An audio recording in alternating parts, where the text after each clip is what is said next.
PM Shri പദ്ധതി ഒപ്പിട്ടു എന്നുള്ളത് കൊണ്ട് സിലബസിൽ ഒരു മാറ്റവും കേരളത്തിന് വരുത്തുന്ന പ്രശ്നമേ ഇല്ല.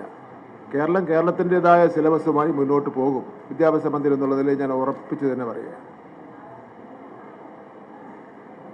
ഞാനിത് ഉറപ്പിച്ച് പറയുമ്പോൾ അതിൻ്റെ ഉത്തരവാദിത്വം എനിക്കുണ്ട്. 2, ഈ MOUയിൽ ഒപ്പുവെച്ചതിൻ്റെ പേരിൽ ഇനി ഇത് വേറെ ഒന്നും നമുക്ക് ഒരു കാലഘട്ടത്തിലും ചെയ്യാൻ വേണ്ടി പറ്റില്ല എന്നുള്ള ഒരു സംശയമുണ്ട്. ചില പത്രങ്ങളിലൂടെ കണ്ട്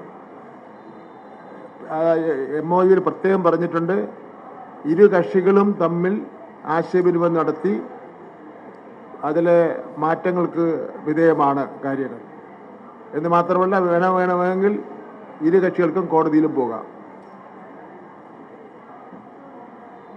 മൂന്നാമത്തെ കാര്യം, കേന്ദ്ര ഈ പ്രോജക്റ്റിന് ആകെ നേതൃത്വം കൊടുക്കുന്ന IAS ഉദ്യോഗസ്ഥനാണ് സഞ്ജീവ് കുമാർ IAS എന്ന് പറയുന്നത്, സീനിയർ IAS ഓഫീസറാണ്.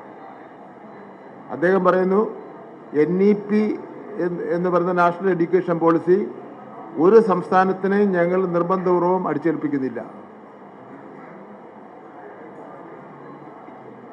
ഇത്രയും ക്ലാരിഫിക്കേഷൻ വന്നതോടുകൂടി കാര്യങ്ങളിൽ ഒരു തീർപ്പ് ആവുമെന്നാണ് ഞാൻ പ്രതീക്ഷിക്കുന്നത്.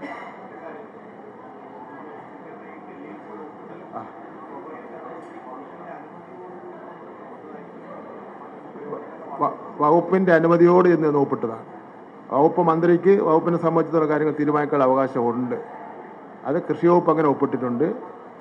അതുപോലെ ഉദാഹരണം ആരോഗ്യവകുപ്പ് ഒപ്പിട്ടിട്ടുണ്ട്. സിവിൽ നമ്മുടെ GRLന്റെ വകുപ്പ് ഒപ്പിട്ടിട്ടുണ്ട്.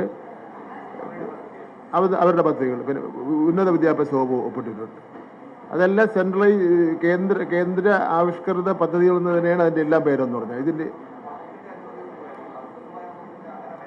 മന്ത്രിസഭാ യോഗത്തിൽ അത് കൊണ്ടുവന്നിട്ടില്ല. ഇത് മന്ത്രിസഭാ യോഗത്തിൽ 2 പ്രാവശ്യം കൊണ്ടുവന്നു.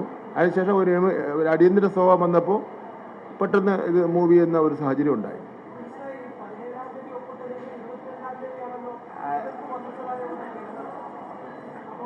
അല്ല, 17-ാം തീയതി നമ്മൾ ഒപ്പിട്ടില്ല. 2 കൂട്ടരും കൂടെ ഒപ്പിട്ടാലും ഒരു എഗ്രിമെന്റ് ആവുള്ളൂ. MOU ആയിട്ടില്ല. ഇപ്പം ഞാനും നിങ്ങളോട് ഒരു MOU ഒപ്പിടണമെങ്കിൽ ഞാൻ ആദ്യം ഒപ്പിട്ട് വെച്ചിരുന്ന അത് MOU ആവൂലല്ലോ. അല്ല, അതെന്തായാലും പിന്നെ ക്യാബിനറ്റ് എന്തായാലും വിദ്യാഭ്യാസ വകുപ്പാണല്ലോ അത് മൂവ് ചെയ്തത്.